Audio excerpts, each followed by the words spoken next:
E aí, tudo bem? Hoje eu preciso falar de uma coisa que alugou um triplex na minha cabeça. Na hora que eu li o que eu vou falar hoje aqui, eu tirei um momento para pensar porque minha cabeça enroscou. Já faz um tempo que eu ganhei da minha mãe esse livro, Divinamente, do Dr. Jonathan Leonil, revendido pelo Desescope, tá?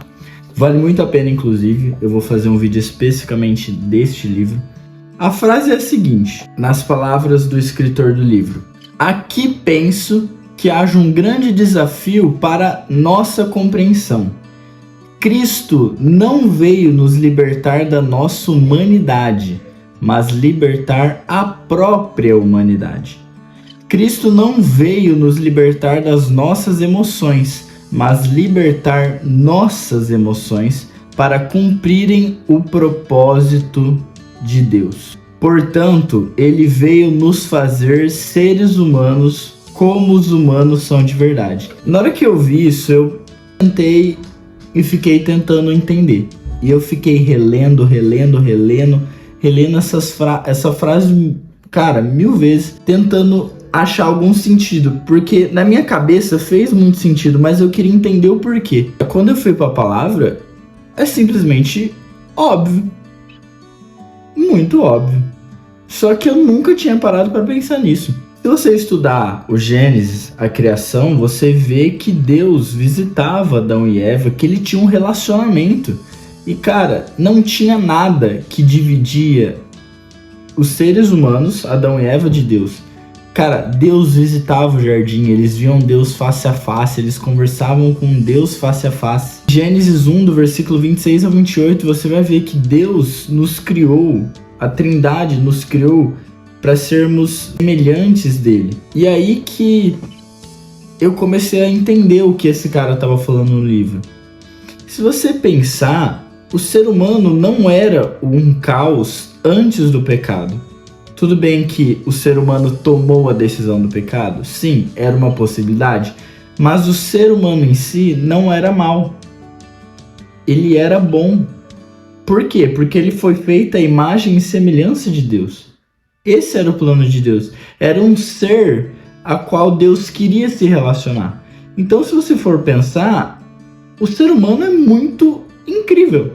A humanidade em si. Porém, com o pecado, a decisão de Adão e Eva de comerem o fruto e o pecado vir ao mundo, assim como diz em Romanos 5,12, quando Adão pecou, o pecado entrou no mundo e com ele a morte, que se estendeu a todos porque todos pecaram.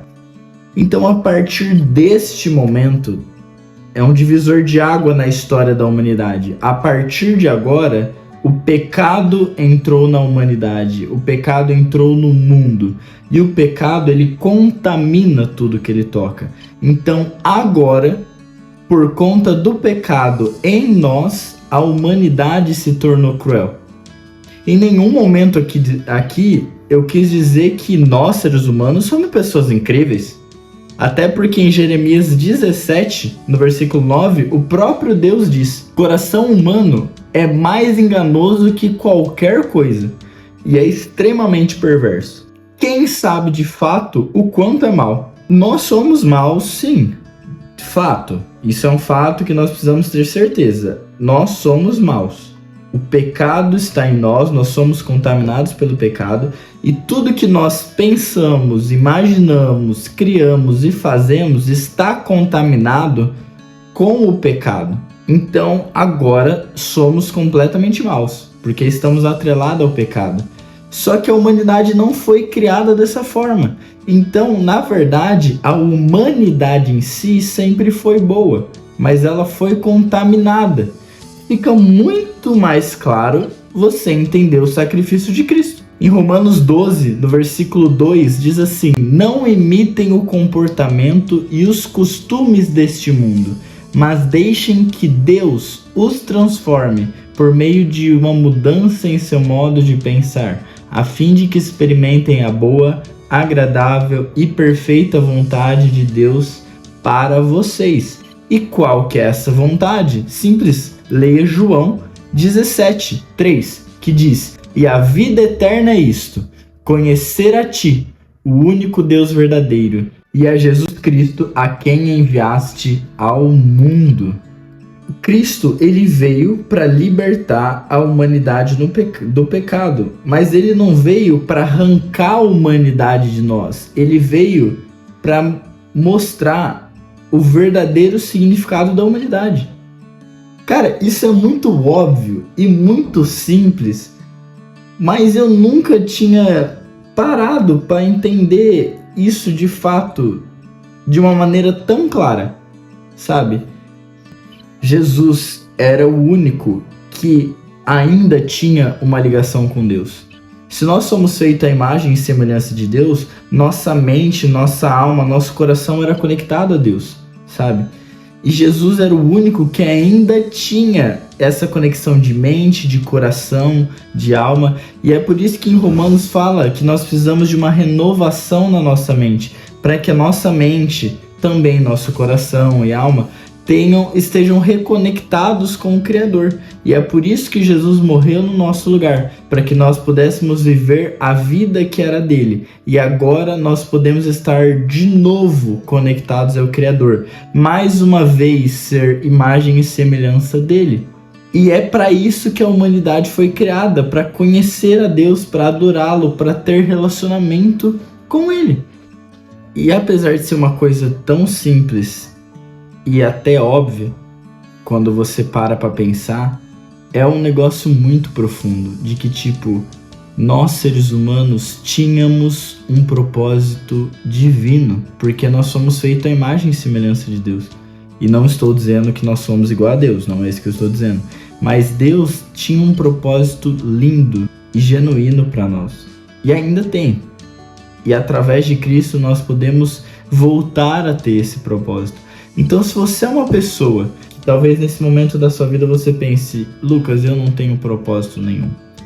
Sabe, eu busco entender o que é para eu fazer, o que é para eu sentir, e seja lá quais são as dúvidas do seu coração, mas tenha certeza de uma coisa: você foi criado com um propósito único, verdadeiro, de conhecer a Deus. Então, não existe outro tipo de propósito que vá substituir isso e vá te suprir por completo, porque você não está realizando aquilo que você foi criado para ser. A única forma de você se sentir realizado, de você ter algum sucesso na sua vida, é se você entregar a sua vida para Cristo e ter a sua mente, alma e coração conectadas mais uma vez ao Criador. E aí sim você vai ter a possibilidade de viver o seu propósito, que é único para todos nós: conhecer a Deus, ter relacionamento com o Criador. Então, se você talvez é cristão agora, falando para quem é cristão, você tá perdido no: ai meu Deus, qual é o meu propósito? Cara, seu propósito é conhecer a Deus. Sabe, como diz em Mateus 6, busque a Deus em primeiro lugar, simplesmente, e o resto das coisas vão ser acrescentadas. Essas coisas que vão ser acrescentadas não tá falando de roupa, de dinheiro, de carro. Não que Deus não possa suprir, e eu tenho certeza que Deus vai suprir as nossas necessidades, mas essas outras coisas é sentido de vida, uma mente mais calma, paciência, amor, o que você pensa sobre si. Todas essas coisas vão ser supridas no momento que você buscar a Deus, porque daí você vai ter realizando o seu verdadeiro propósito, aquilo que você foi criado para ser, e todas as outras coisas vão começar a fazer sentido. Então, se a sua vida não está fazendo sentido neste momento, sendo você crente ou não, eu te faço um desafio: busque a Deus, tente conhecer a Ele. Você vai ver que todas as esferas da sua vida vão começar a se encaixar e a ter sentido, porque aí você vai estar de fato fazendo aquilo que você foi criado para ser. E entregue a sua vida para Jesus. Em João 14,6, Ele é o caminho, Ele é a verdade e Ele é a vida. E ninguém acessa ao Pai senão por Ele. Então Cristo é a única forma de você ter o seu propósito. É isso. Eu espero que esse vídeo tenha falado com você. Se você puder compartilhar, deixar um like para que o YouTube entenda que essa mensagem é legal para outras pessoas, vai estar me ajudando. E é isso, muito obrigado. É nóis.